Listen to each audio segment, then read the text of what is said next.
All right. Am I live? Okay, I guess I'm here. All right, everyone. Thank you for joining me. I'm happy to have gotten a pair of days off to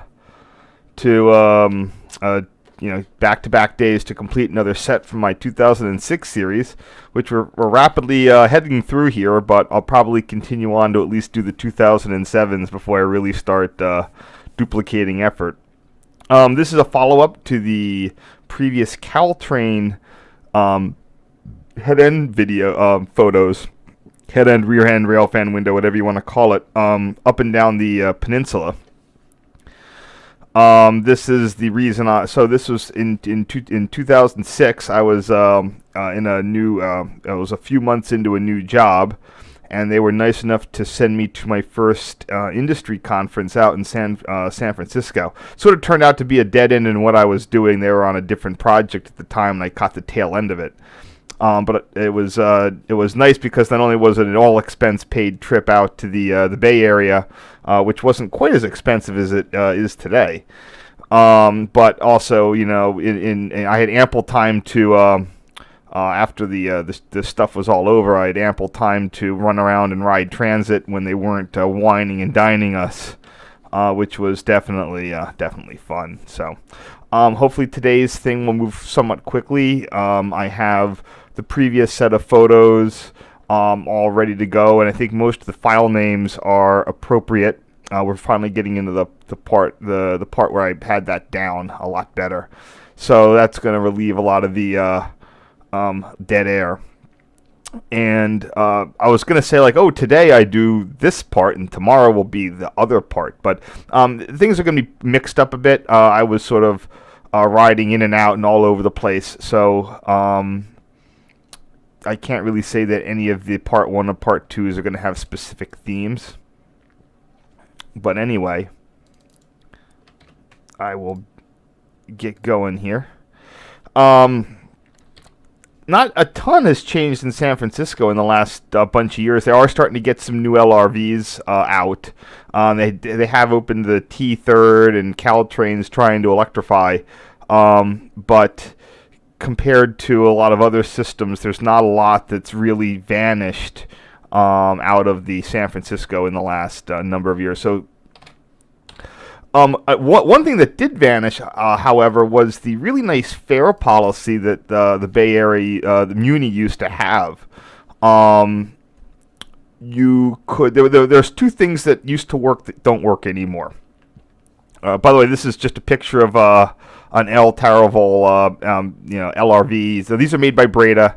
I think there's two batches. Some of them have the old roll signs. Some of them have the I'm not sure if they're flip dot or LCD, but these are just basically Breda cars. Pretty decent equipment.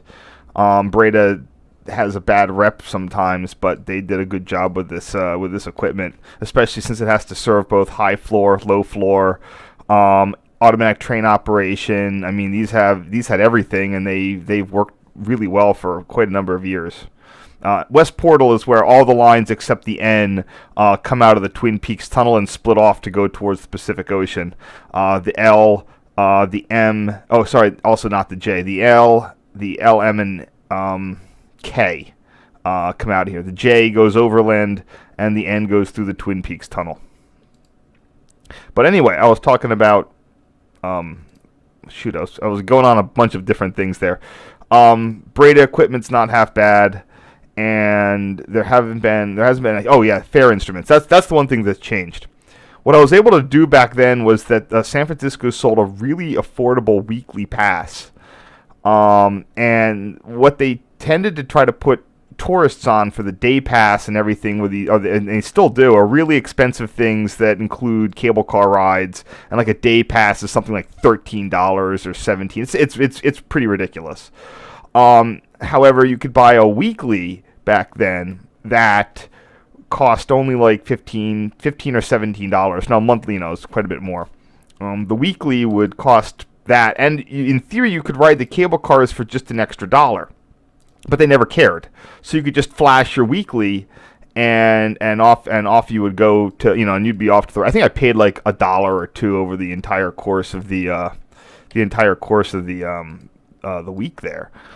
And I'm not sure. And this was I was able to do this for a couple years. I mean, not that it was a scam. It's just, hey, I'd buy this weekly. I'd be there for 3 or 4 days, and I would just go all over the place and not have to worry about anything. What happened was that when they were doing I think it's their Clipper card, or is that, yeah, I think it's Clipper, or is that San Diego? That's Compass card. When they did their modernization, they got rid of the weekly. And I think they only have you're either going to be paying upfront fares or you're going to be paying for like a monthly. And the downside is that a monthly is just too much to pay for being there for 3 days. But your day pass for the trolley thing is still something between $25 and $30 for a 3-day pass. And if I'm there for 4 days, you're going to ration that out. So you're going to have to pick 3 of the 4 or 5 days to use that card. And especially if you're there with a friend, it's sort of like, who gets the card today? So ever since, it's been quite a bit. There's been a little bit more constraints in terms of being able to just roll around on the transit system.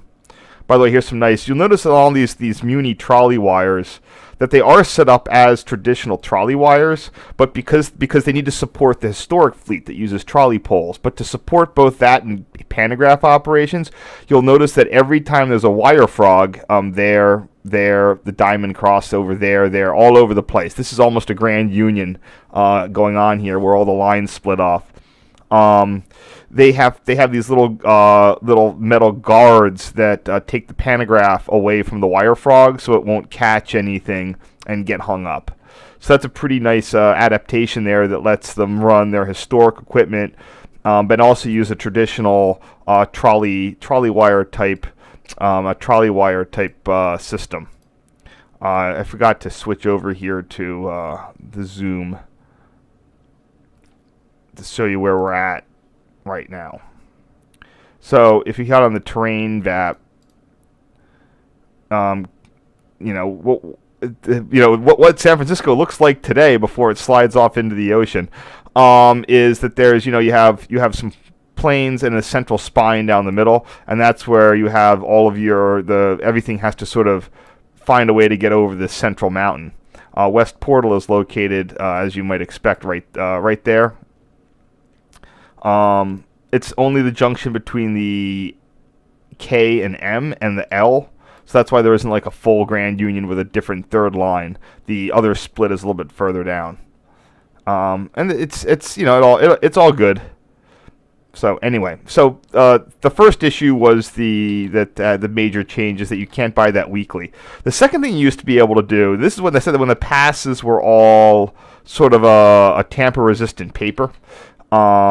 So today it's all on a fare card. I mean, like a smart card.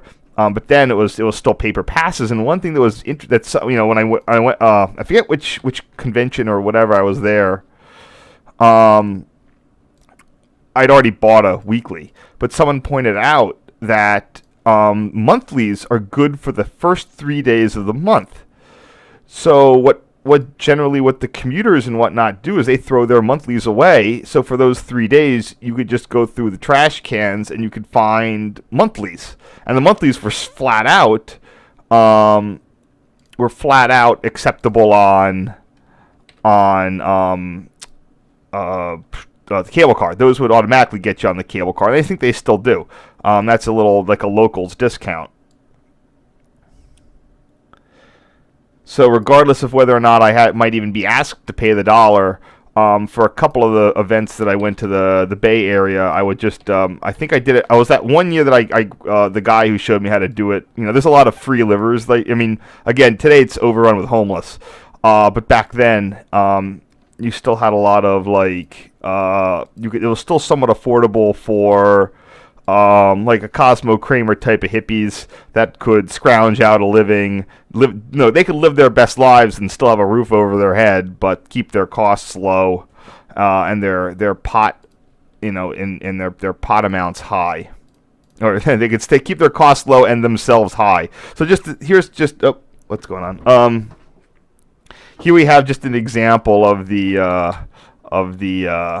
types of whining and dining that I was exposed to Not that I hadn't been to drinking events before in grad school, but this was definitely nice, a step up.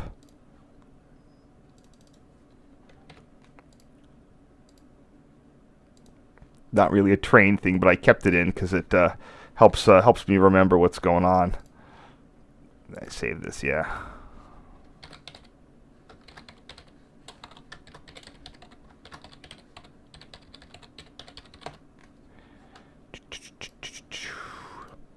Hope I don't run out of my stories real quick. So those are the two things. And I forget what year. You can go and hit the. I'm sure that Wikipedia is going to have have various stuff of when they started using those damn smart cards. But the lack of weekly pass was quite a bit upsetting. It might have been around 2010 to 2012.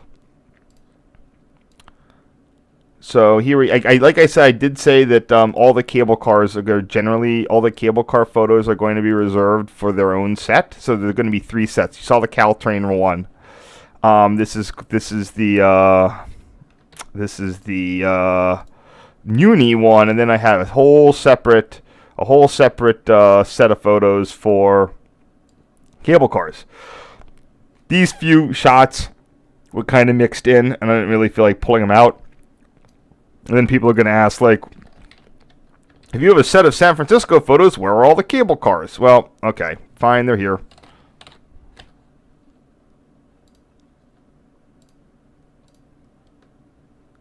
There we go. This is just at the main market, the Market Street area. Even in 2006, I don't know. I mean, I'm not sure if it was coming off. You still had a little bit of the overhang from the tech bust.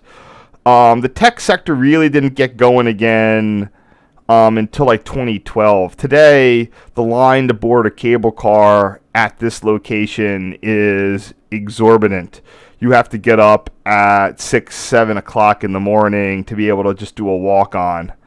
And when I mean a walk on, if I'm doing video, I need to either get on that front window or be hanging off the side with, and have my GoPro either against the window or otherwise off the side. And if the cable cars are full, you don't get a choice of where you're standing. You are where you are.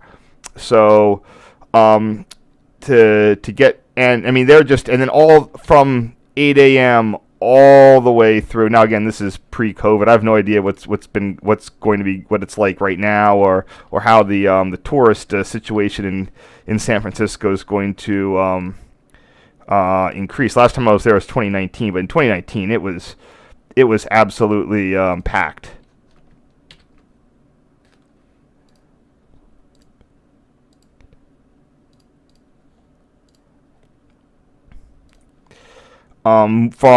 From about 8 a.m. all the way through night. I don't know what time anything slacked off. I can't say like at 11 o'clock, but dark. It would be dark, and the cable cars would still be leaving Market Street full, and there'd be a line. And when I say, oh, there's a line, I mean it would be a 40-minute wait to get on a cable car in 2019 or anything somewhat recently.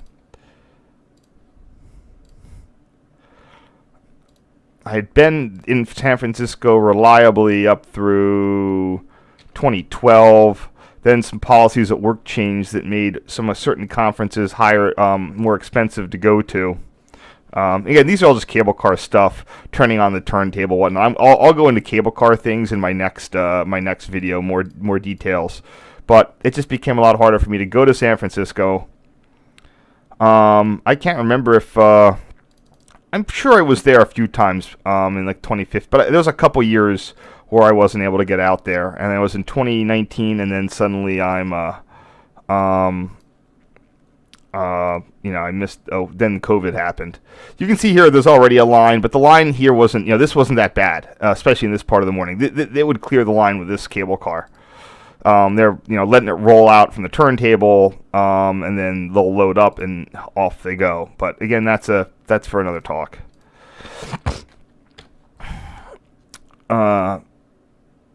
But I mean, I said today to go anywhere. I'm not waiting 45 minutes in line for a cable car. Like no way, no how.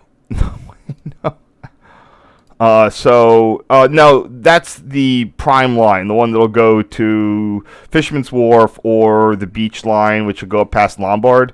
California line, there's almost never a line on the California. That's way less exciting, though. Some of these pictures are out of order. I'm not quite sure why.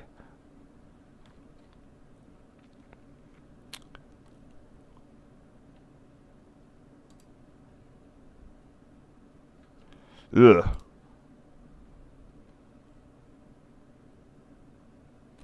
One second.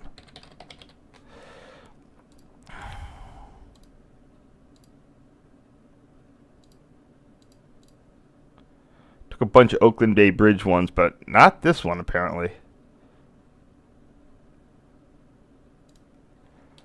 Alright.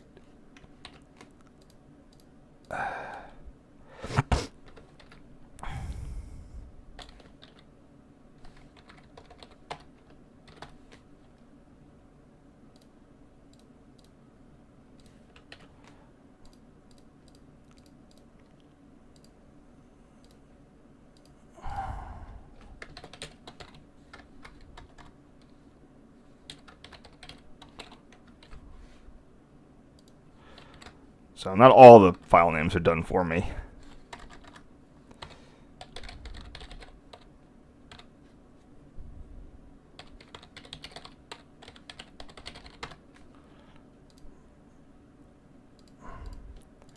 I mean, I'm definitely not a Bay Area super fan. I see the appeal, but at the same point, don't live there. Please don't move there. Anything that your tech company pays you is going to go right back out the door in housing. There's not enough water, and the chance of a devastating earthquake in the next 50 years is effectively 100%. So please, please, please, please, please do not move to the Bay Area. So, I mean, whatever, the people there now, and they're really committed to it, but just don't.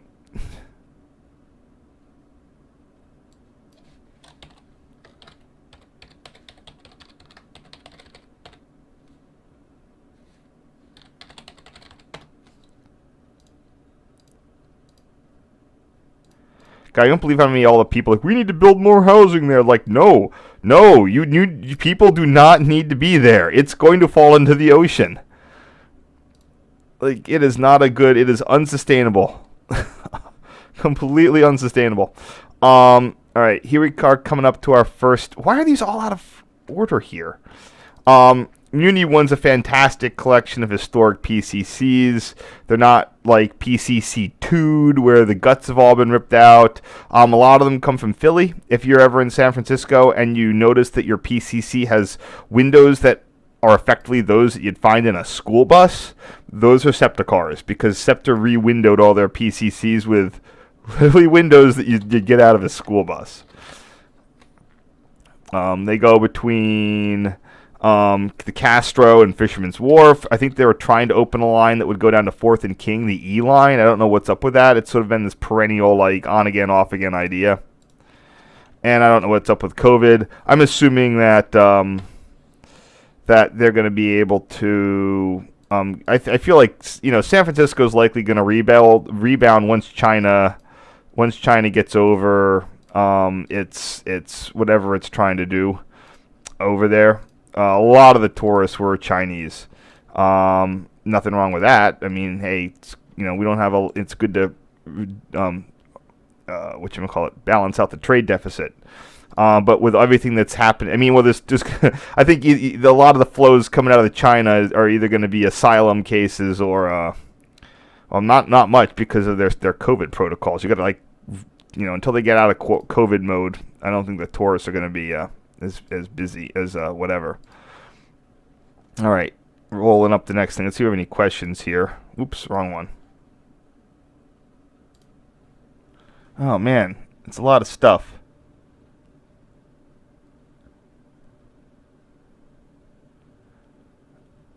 Yep. They also the F line does share the one of the wires with the trolley buses on the market. You're right. The monthlies did get you on BART, and that's why I was able to do an amount of BART. Oh wait, no, I forget. No, not in this first trip. I don't think I had a monthly. I was never around when the Boeing LRVs were there. I mean, I never got to ride one in Boston. I was there when they were in operation. The California, it's like the loser line. If you, it's like, or sorry, not the loser line. It's like the consolation line. If you can't get a seat on the regular cable car, you got to go ride the California line.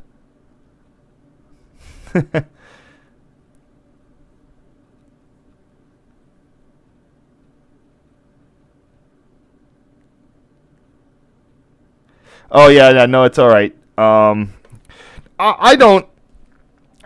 Whatchamacallit. I'll get into. I'll hold on. Let me just start the story here.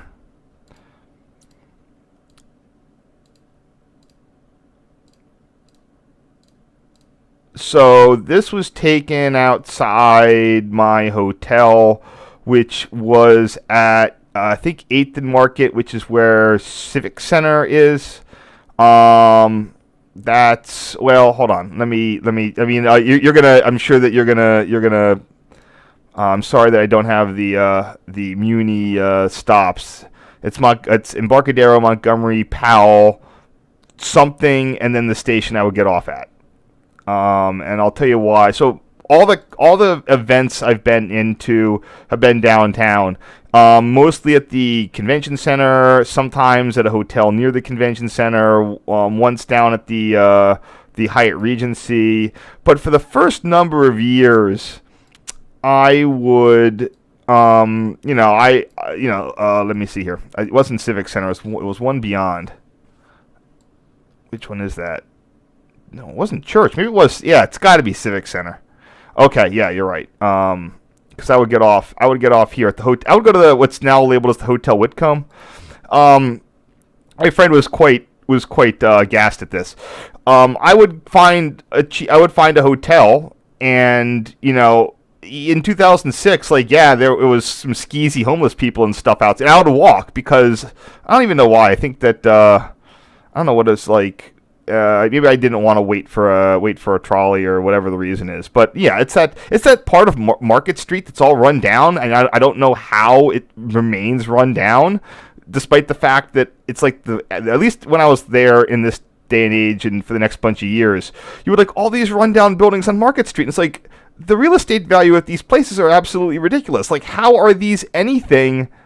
Like, how aren't these being used? No, I know that the NIMBY crap in San Francisco is ridiculous, but it just was crazy. And whatever. Like, listen, I'm not. There's a lot of people in America that's like, oh my God, like homeless people. I'm scared. It's like I've grown up in Philadelphia, and New York, and Camden, New Jersey. It's like whatever. I had no issues with anyone there. You just keep your head in a swivel. And you don't make eye contact. That's the way it was in 2006, 7, and 8 or so. At a certain point, I brought my friend along, and we stayed at this hotel because, again, it was cheap. It was under the per diem, and he was absolutely aghast by it. I'm just like, dude, I spend almost zero time in the hotel because I'm not here for the hotel. I'm not a hotel person. I got better things to do than be in a hotel. And after that, he's like, "No, you're done. Your days of booking hotels is over." And he just at that point would get better quote unquote better hotels. And not necessarily better in amenities, but better locations. But I never had a problem with where this was at Civic Center. The BART stop was right out there. I think Wicked was playing right across the street. Yeah, there's the theater. We probably should have seen Wicked when we were there in like 2010 or 11. I didn't really feel like it because it would have eaten up a whole night. But I will say that in 2006, though, while you did have a lot of traditional, and by the way, I'm just sort of while you did have a lot of what I could call a traditional amount and style of homelessness. By the time I was there in 2019 and some other, I'm not sure when else I would have been there. 2014, Not sure what date, what times I was there after 2014. But the aggressive. I mean, when I say aggressive, it's like the homeless started definitely breaking the social contract. I mean, the general social contract is that they don't bug you and you don't like call the cops on them. But they started getting really irritating. Now that could have just been that they were in the tourist zone, and you know, while yes, I'm not living there and might present like a little bit of a tourist, it's still, and whatever to the effect that that's probably another reason that there's a fairly bad reputation that the homeless or the folks who are making their living. I used to say like a lot of times that was just their job, that they would it's like the people who really need help just aren't even in a position to ask for it, and the ones who are generally make pretty decent money doing that. But at this rate of housing cost increases, there's no way that any of them are affording. Even on panhandling, you're not affording a good place to live anymore. But if they're out there to fleece tourists, I can see yeah, that makes sense, and B, that's probably why all the tourists think that San Francisco is a hellhole, because there's literally an industry of people that are set up to bug them. BART 8th Street, what? No, that's the Civic Center Station. Whatever. Hold on.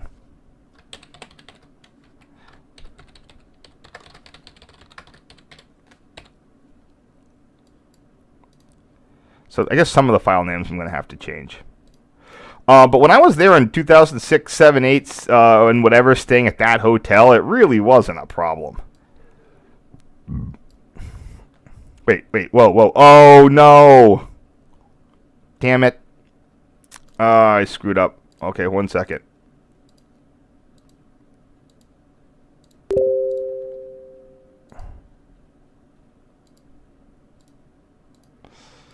I forgot to reorder these.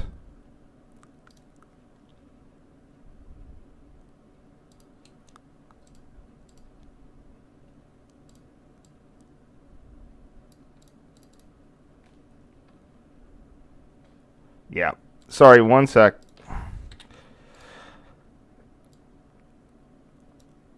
At some point, I started remembering to not change the date when I resized files, and this problem will go away. But until then, I'm going to have to keep remembering.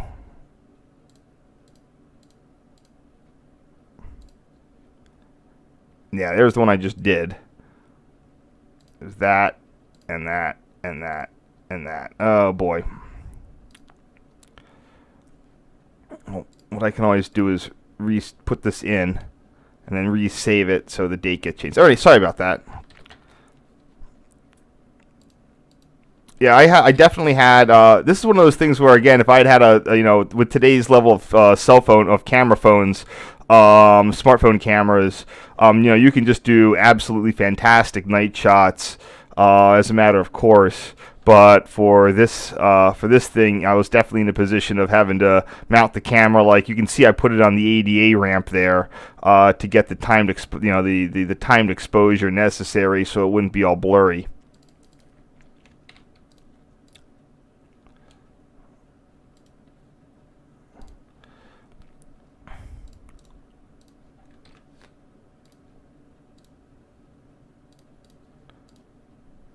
So again, back at Market Wharf, I don't know my PCCs by heart. I mean, I can go if someone wants to go look up number 1063 of what all of them are painted in the liveries of World War II era traction companies at major cities. So they're all historic, and they tell you there's a little sign on them that tells you what they're about. But I don't have them. I'm not that much of a trolley aficionado that I have all that memorized.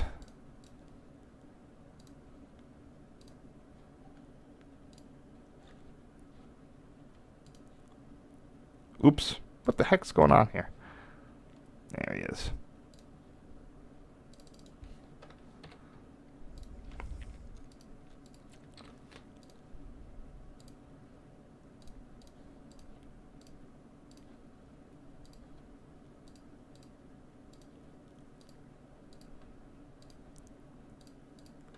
No, I was making the right choice.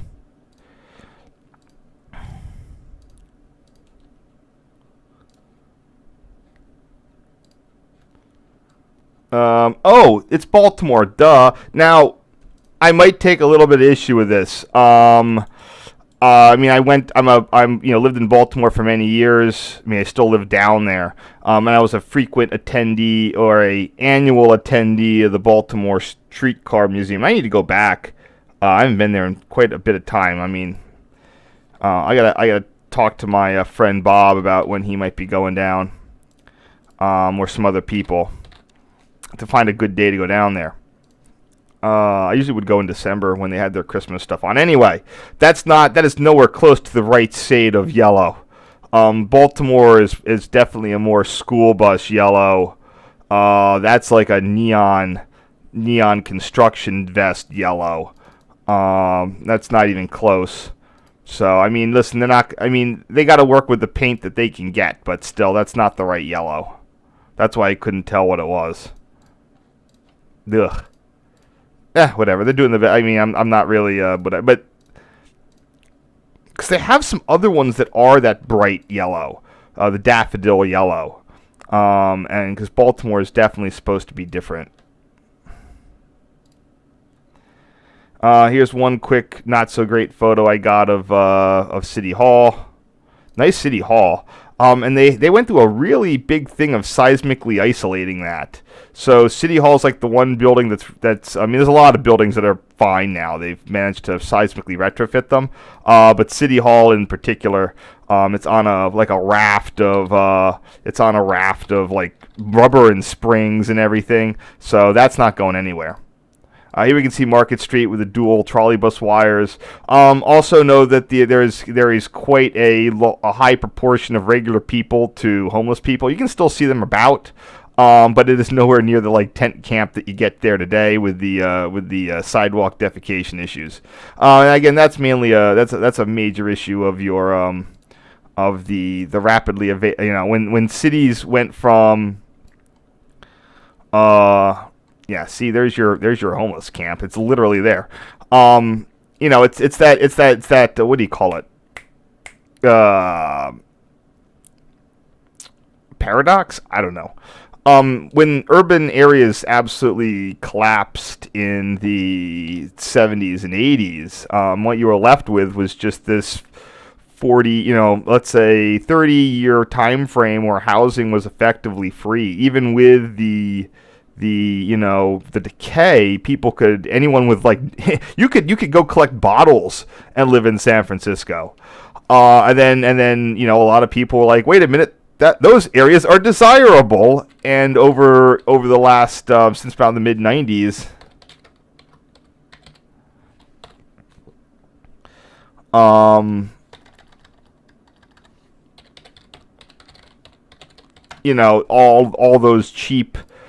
the cheap housing's been renovated, and the folks there that were probably where the social problems were being paved over by unintentionally low cost housing. And now that the unintentionally low cost housing is now no longer low cost, some of the problems are a little harder to ignore. Now, I'm all like, we have a lot of areas in the country that are like San Francisco, but they're not, like a lot of there's a lot of cities out there that are not desirable. But it's the same way San Francisco was not desirable. It was not desirable until it was desirable. We need to, and we should, we can repeat the cycle. Everything comes and goes. Trying to have low income housing in a high income area. There it is. You might get better bang for your buck. Helping people relocate to lower cost areas where they can be entrepreneurial and help revive them. And I say this as someone who is from the Baltimore and Philly areas, cities that have perennial, especially Baltimore, with its what the hell? It still has tons of affordable housing. Although I'm seeing from Amtrak, one of the interesting things on Baltimore is that you come out of East Baltimore, passing the where the Hopkins complex is, and they were just you'd see all these abandoned houses, and now they're all they literally saw an entire block being renovated thanks to the increasing housing values. So for everyone who's just like, oh my God, we gotta blah blah blah, it's like you don't live in a city that desperately needs revitalization. Sort of going off on this, not really going off, but this is just random street inclines here in San Francisco, probably from a cable car or not. That's when I probably took a J out to the Balboa Park maintenance terminal. Hold on here just a second. Let me get out to the map again.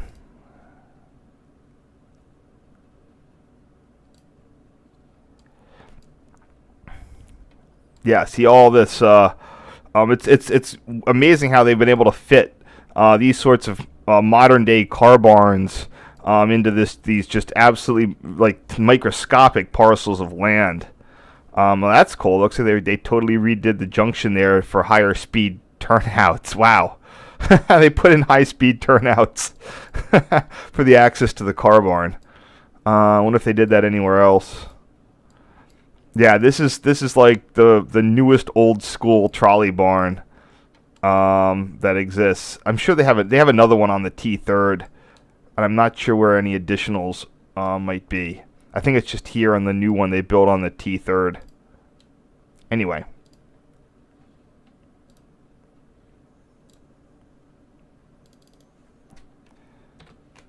You just sort of roll in, and it's not like there's a lot of the area where it's the station, like where the station is, I think is sort of right in there, and you can just sort of like walk in off the street and walk along the line of trolleys or LRVs. Sort of a very SEPTA-style multi-berth boarding process. And they have access to the BART here.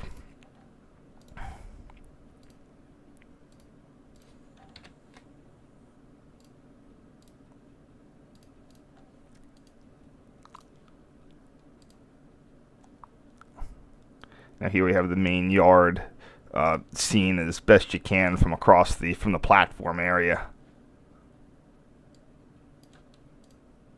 There we go. That evens it out enough.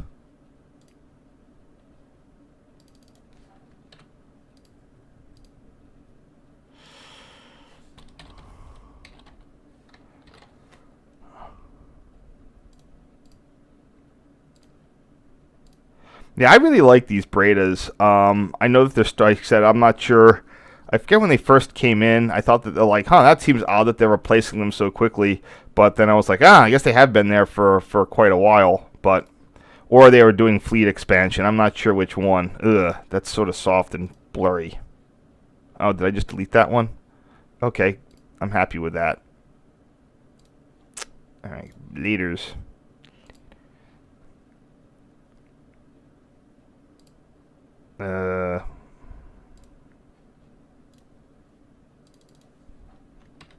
Wait, what? Oh, this is a wrong name on that one. So this is the J entrance. This is how J trains get in.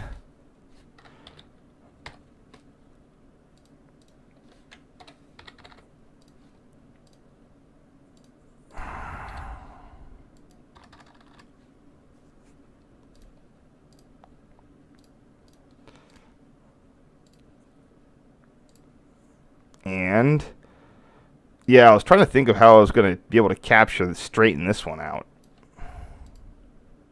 That doesn't work.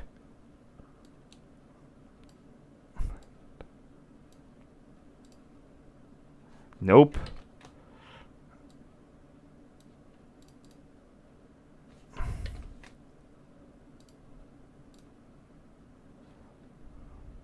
Ugh. All right. Wow. Yeah, you can see how. Oh, that I was trying to capture here just how worn down the switches are. Even though I kind of took it at a very, very impossibly bad angle there.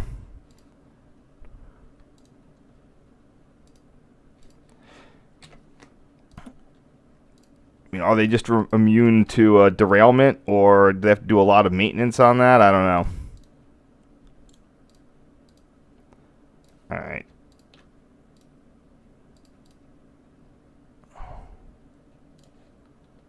There we go.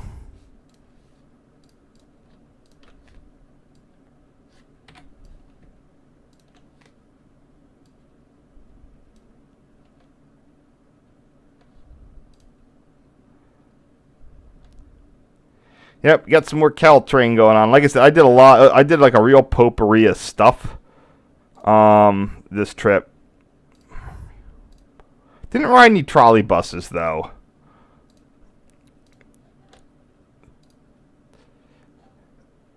Okay, let's see what we got. Oh man, we got stuff here.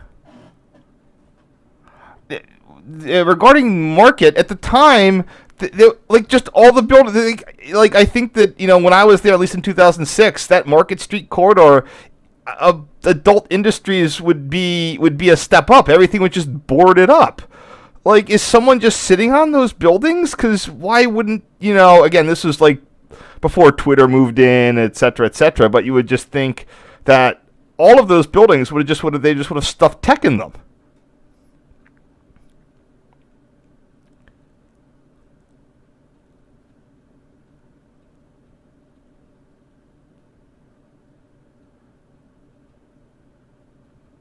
Yeah, all the people don't realize about how like legit streetcar tracks all use the blind mate system, where only 1 point throws, and it just sort of throws it over.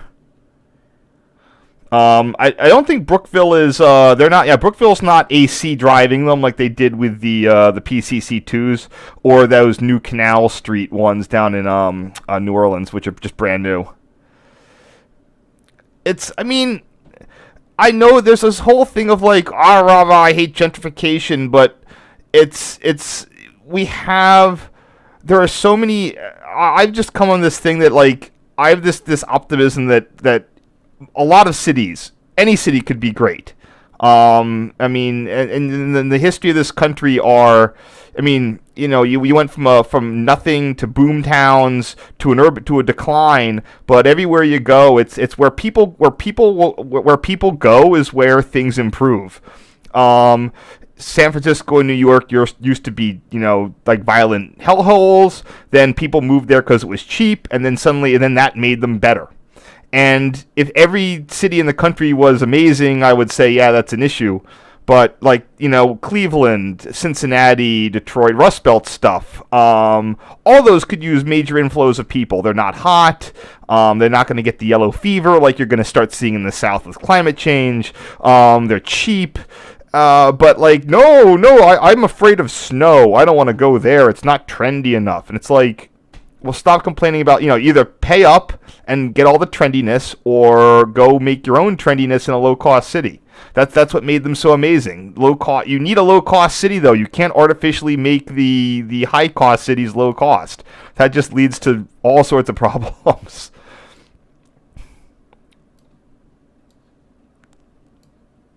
But the thing is, it's not like it's being unfair. At the end of the day, you'll have more cities that are good if people just choose to stop stuffing themselves into the Bay Area, Denver, Seattle, Austin, New York, Washington, D.C., Boston, Austin. Those are the worst. Portland.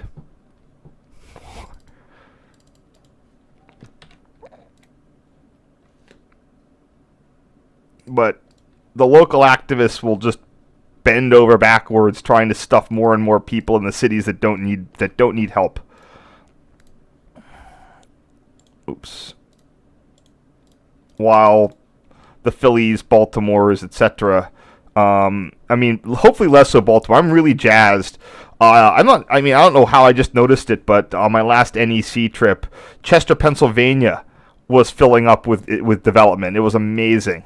For those of you who don't know, Chester, PA, is a former industrial city, kind of like Camden, New Jersey, satellite of Philly. It's been the huge victim of environmental racism. Anything that could emit stuff was just dumped there because it was the only place that the locals couldn't really put a stop to it. But the fact that all sorts of new development is going up all around it is just amazing. It's super great for the city. Hopefully, the existing residents can get some amount of payback from that. That's the major thing. Is that the big problem is that too few of the people who live in the low cost cities chose to own their house. So therefore, they can't unfortunately miss out on the price rises.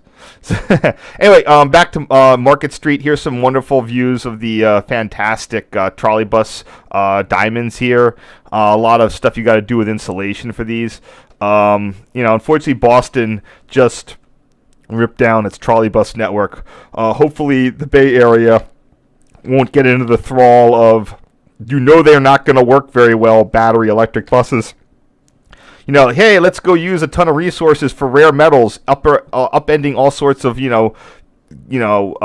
developing nations to pull all this stuff out, just so we can replace, some overhead lines with a system that's worse.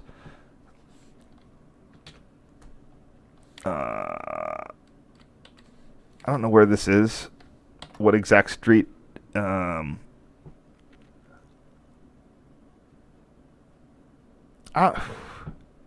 Whatever.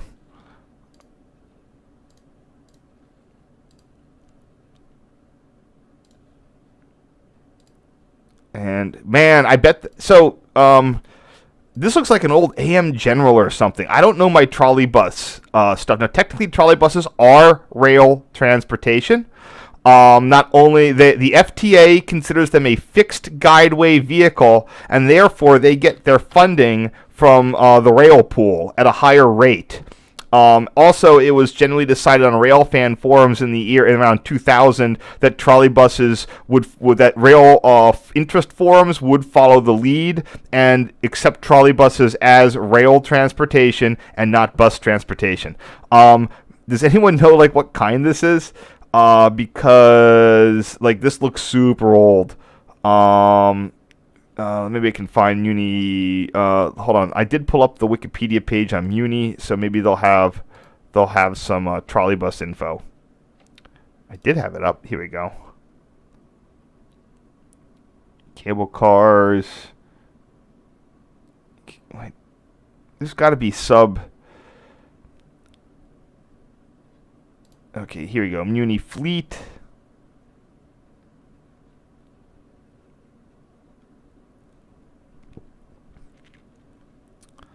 I don't think they have the 5200 fleet anymore.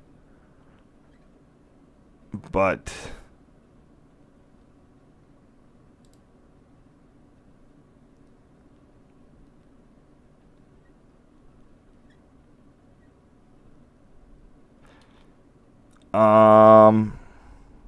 this looks like it. Yeah, there we go.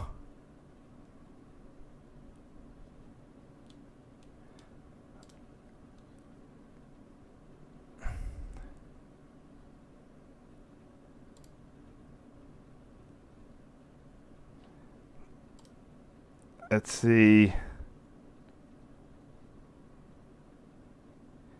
So I think these are New Flyer E800s. 1991.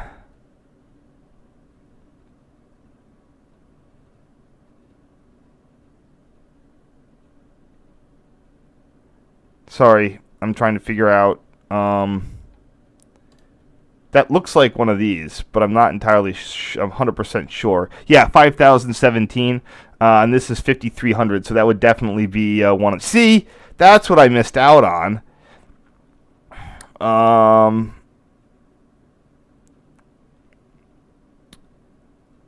Yeah, that's what I should have ridden. I should have ridden the trolley buses. 5205.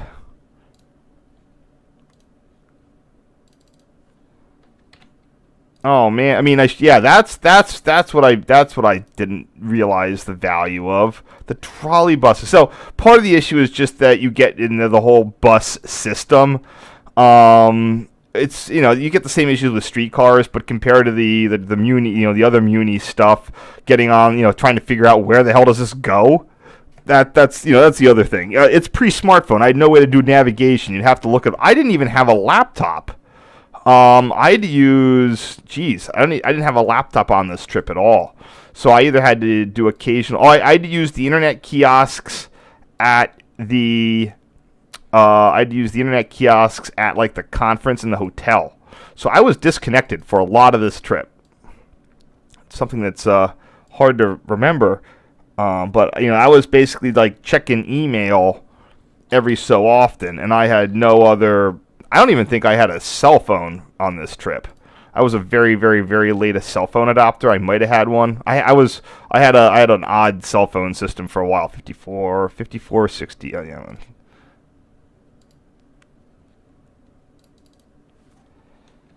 Now which model is that? Yeah, it looks like these. Yep. Who are those? ETI. Oh, they're Skodas. Oh, see, I'm getting there. I'm reading it. I got it right in front of me.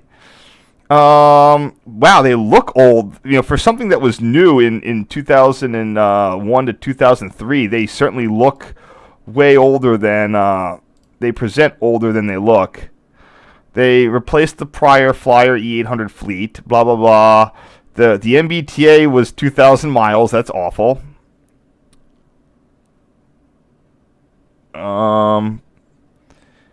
Wow. Yeah, they had to dump them. I guess I don't know how long trolley buses are supposed to live. The ETIs look. I mean, they look terrible. I guess they're a Skoda, but even this if you asked me how old this bus here was, I would have said 80s, maybe 90s, early 90s. Just like the windows, it almost looks 70s. But so that's what I missed out on in San Francisco, riding the trolley buses, because I don't know where they go. I don't know.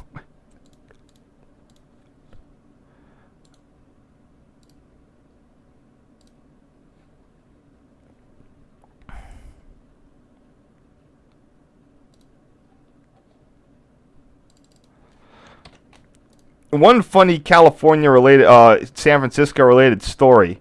One of my mom's gay friends from college moved there. Again, he did the thing where no other city would have them, so he moved to San Francisco. He worked as a flight attendant for however many years. Lived in San Francisco. I mean, he's checking all the boxes, and don't feel bad. I'm about to say, don't feel bad for this guy. He retired with a mainline carrier with huge amounts of seniority, great pension. He's got past benefits for the rest of his life, and his primary residence is Patagonia that he can fly to for free. He owns a house in San Francisco that's worth easily $3 million, but he doesn't even live there. He tried to rent it, but it was too much of a pain due to all the city's rent regulations, so it pretty much sits empty because he can't, it's just too difficult to do anything with it. I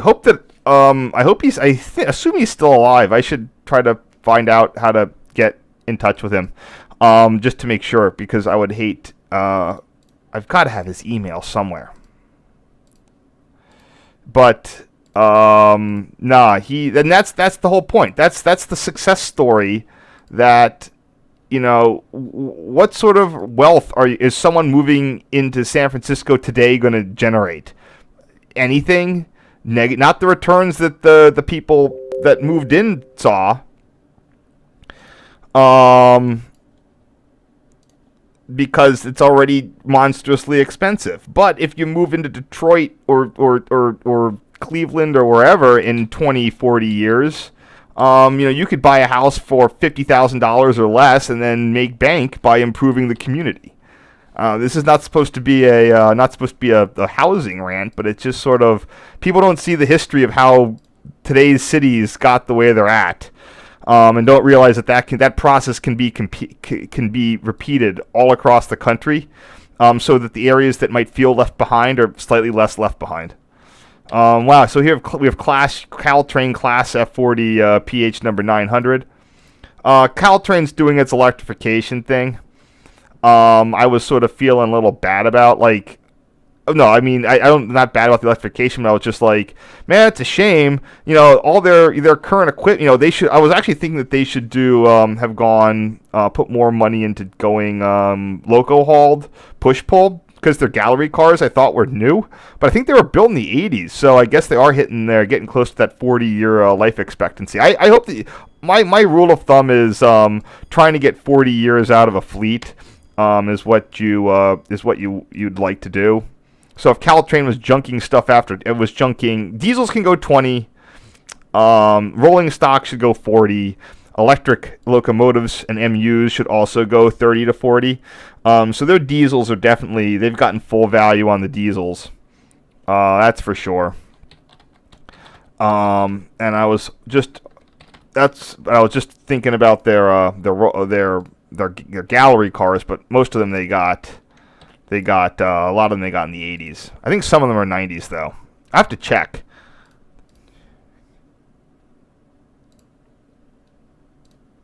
This isn't a great photo, but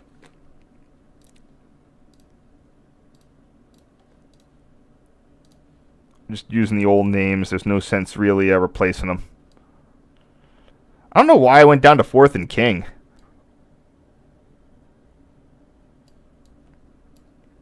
I guess I just didn't have anything. And why was I there during the day? Like, the conference was going on. Did I pop down for lunch? Did I walk there? I don't know.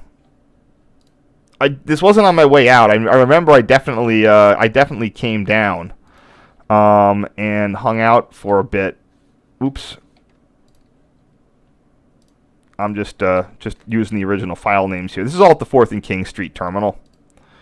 That's another downside of the electrification. Today's electrification systems just use way too many uprights. Europe does a slightly better job, even if there are constant tension, of using more wire span supports, especially in terminal areas. But in the U.S., the way that we do our contracts, they make more money the more stuff they put up. So when they do build design, the contractor's going to design all sorts of catenary poles. So this open plan station is just going to be bespeckled with catenary poles. And the other problem is that they do all the side support instead of having an overhead hanger.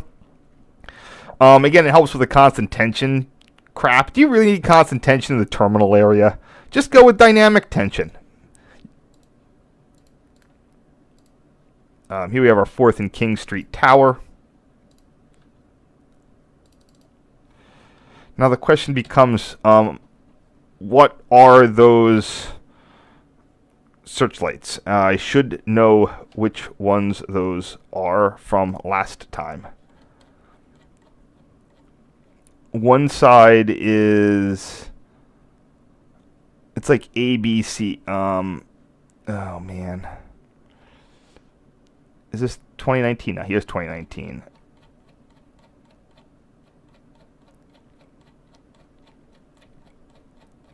Come on. Oh wait, it would be a Caltrain. Damn it.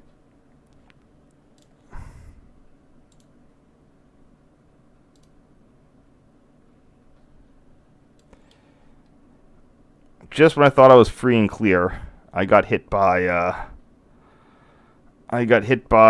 trying to figure out signal numbers for a thing I don't have a plan for. But I know that I have them. Yeah, here we go.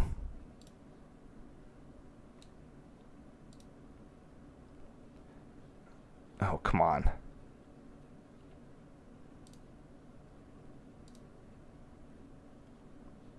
What? Come on. 48 are A, are D, are B, and are E. Okay, are E, are D. Yeah, E, D, C, B, A. You didn't think I was going to know how to do this. Okay, what am I looking at here?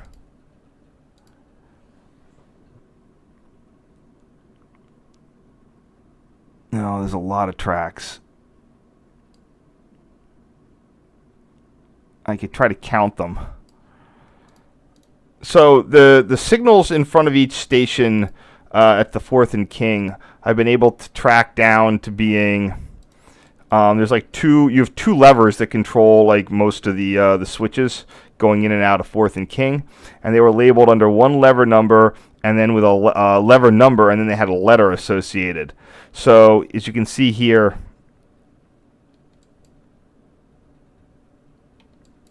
Yeah, see the platforms go all the way down. And where's the tower? The tower is right there. So who am I looking at? There, it's right those two. Okay. So here's your 48 E, D, E, D, B, C, and then A. And that guy goes all the way in. And then these, I'm on one of these two platforms. And I'm looking across those guys. I think I have that number in a different photo.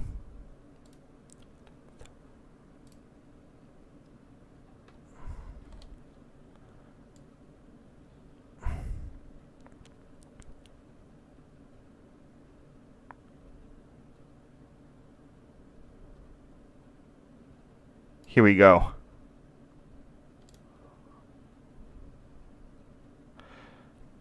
Yeah, 46 are 68 are B, R, C, and R, D.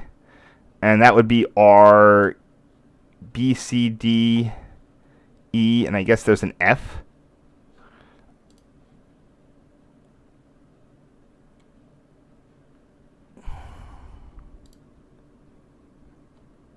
Yeah, I know that I have photographic evidence on these. Yeah.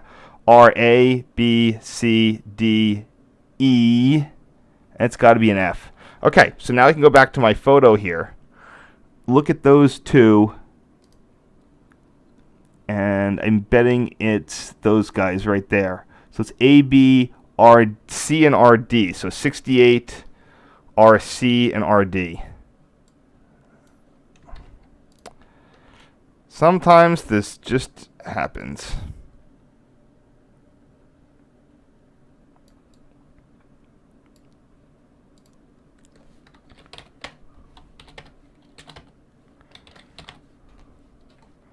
But hey, I'm trying to do better for names and stuff. That's the whole point of this. Correct past mistakes. So it's what did I say?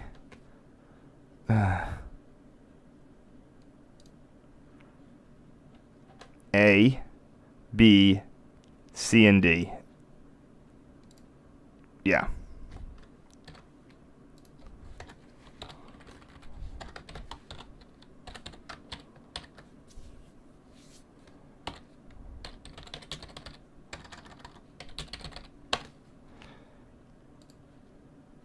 Okie doke. Oh, I've been doing a lot of this stuff saving on increased quality.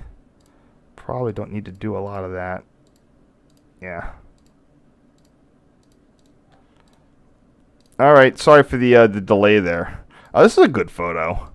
Unfortunately, it's not like railpictures.net worthy because of the damn fence in the way. But that's the breaks. Yeah, and you can see all these buildings are definitely in the stages of rehab there. Now this is pre-housing bust, so there was a good amount of of construction going on at that time. Yeah.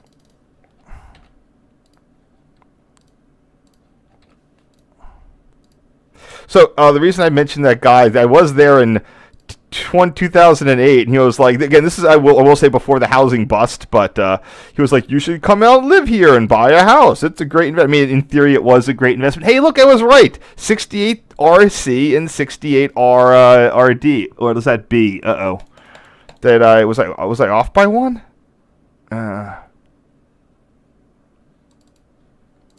Is that a C?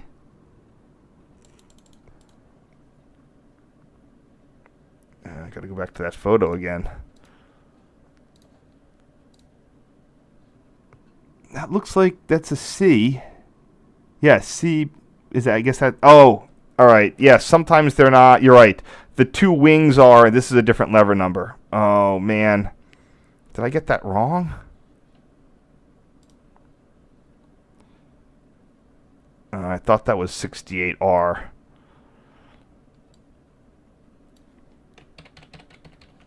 This is why I always have this stuff up where I can do a good search on it. Oh, come on.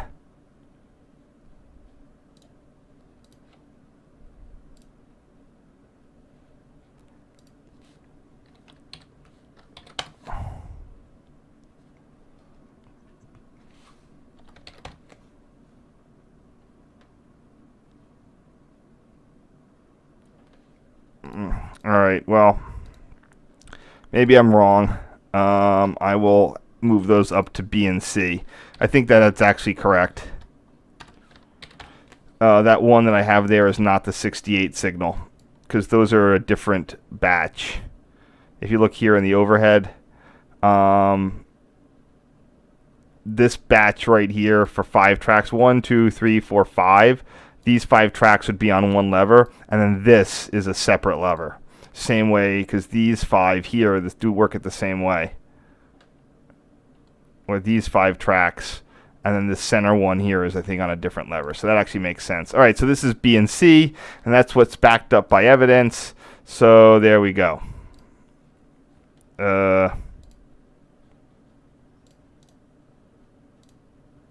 Yeah, I got to rename this. This is definitely a rename here.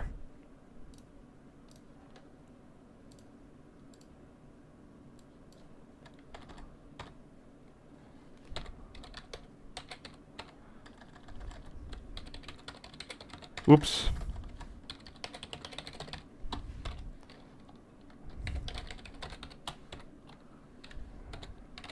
This is a decent photo.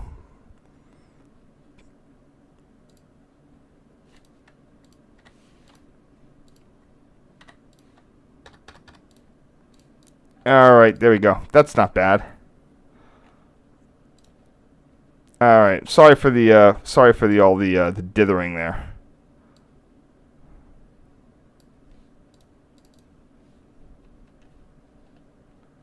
All right, I gotta wrap this up here soon. What are we looking for at the rest of the day? 52. I might cut right.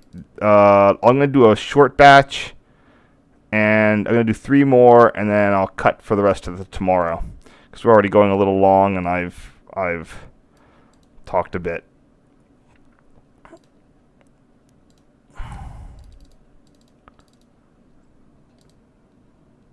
Yeah, I can't read that one. Is that a C or a B?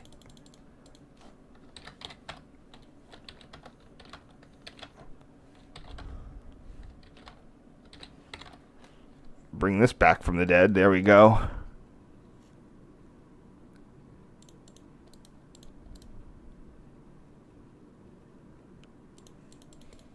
Oh, you're right. That's a C, because, yeah, there's a second one, and this third one would be the D. And that's definitely a D. Cool.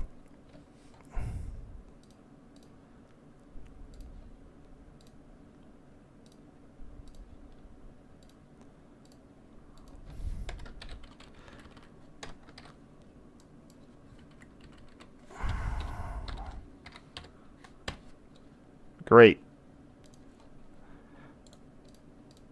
Well, it's nice when you can figure stuff out. We have the 39. Again, we have a nice pneumatic. This is like the only pneumatic. These are likely the only pneumatic point machines that are left west of the Mississippi. The only other really ones that recent ones would have been at Kansas City, and those were removed a few years ago when they re-signaled Kansas City Junction. There might be some sneaking around somewhere, but I don't know.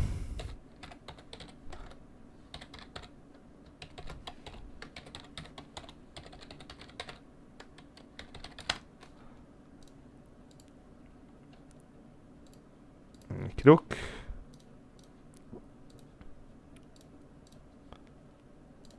And last one for the day, just a little close-up photo of the 4th Street tower here. It's not in that tower interlocking website. Don't know what they use it for today. I don't know how often it was used. I'm not sure if it was ever an interlocking tower or if it served. I bet it was.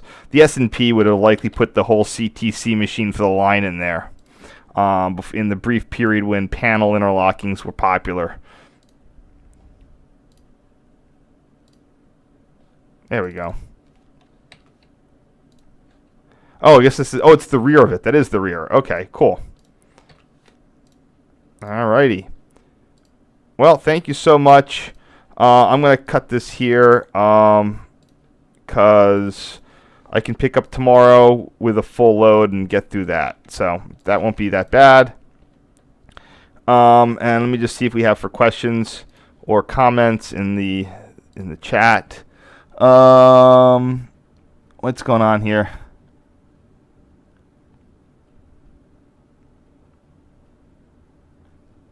I can see them looking a little bit like septobuses. The MUNI logo in orange really sets it apart, though.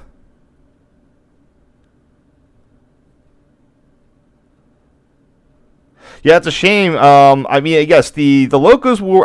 it's one of those things where it's like I've aged out. I get this a lot where I'll have a story or I'll have a baseline. I'll go and I'll get a story or I'll do research or whatever, and I just keep telling the same story. Like, no, those Caltrains were just rebuilt. No, those Caltrain F40s were just rebuilt. Well, they were just rebuilt like 20 years ago now.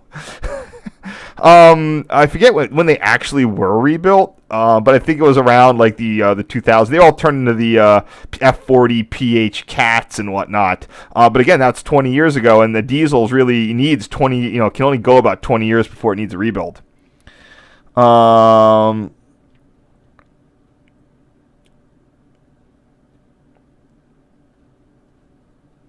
don't know. Yeah, there's a bunch of the stuff in Central Europe around Italy I was looking at, and they do a really good job with not having a lot of the solid posts that we have in this country.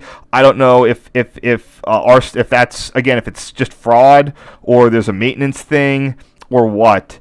But I don't know what the deal is on that is of what the economics are.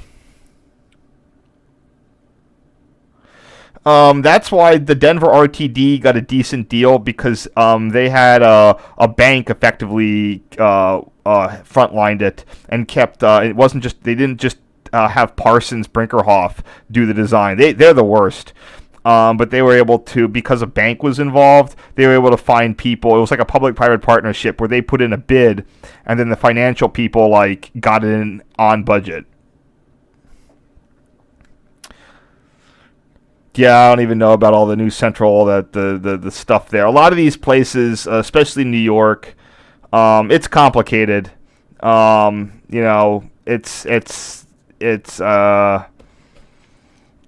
always, especially in New York. New York's always had a tradition of using public works as a social safety net, as like a social like whatever. And it's not like I'm being, oh, government spending is bad, but there's always, it's like back in the 50s when the rising tide was raising all boats. New York was the height of they took their cut. It's like, they're not on welfare, they're on like a government welfare job where the conductors and all the construction people, they're all taking their cut from the largesse that is New York City and its port and its financial hub. It's this sort of weird giant cross-subsidization scheme. I think San Francisco fell into a little bit of that because there's just so much ambient wealth that it becomes this, no, it's not socialism type thing, but it's everybody's still around with their hand out.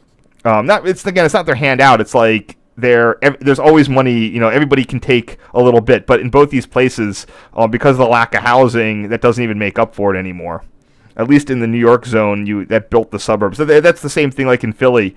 The street, like the Jersey Shore was built a nickel at a time as all the conductors would skim the fares from the transit systems back in the heyday of the streetcars and transit, and that all went in to build these really nice middle-class communities at the shore and whatnot.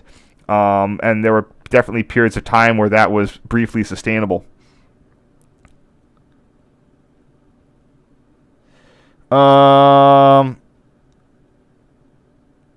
What's the yeah, trying to get that. Yeah, we'll see what's up with 4th and King. Another thing, I mean, it could just be that terminal just always hangs around and hopefully it's one of those things where the terminal just sees less investment. I don't know what the plans were to straight rail it, or if it's just going to become like a Hoboken terminal type of thing where some stuff goes. If they ever get longer distance, like the high-speed rail or something like high-speed rail going downtown, they still might have to terminate some stuff at the alternate station. All right, I gotta go. You guys have been a great audience. Thanks for listening. Be back tomorrow, same bat time, 10 p.m. And oh yeah, no, it's always that thing. Like I said. It was always that skimming was always sort of a noble, it's sort of. It's in Europe they just went with straight welfare state. In the U.S., especially in the 1950s, everyone, it's like everybody was doing great. 5% economic growth. It didn't matter if the auto workers would no show for a couple of shifts. It didn't matter if the streetcar guys would pocket some of that. It didn't matter until today it kind of does. All right, I'll see you. Have a great day. See you tomorrow.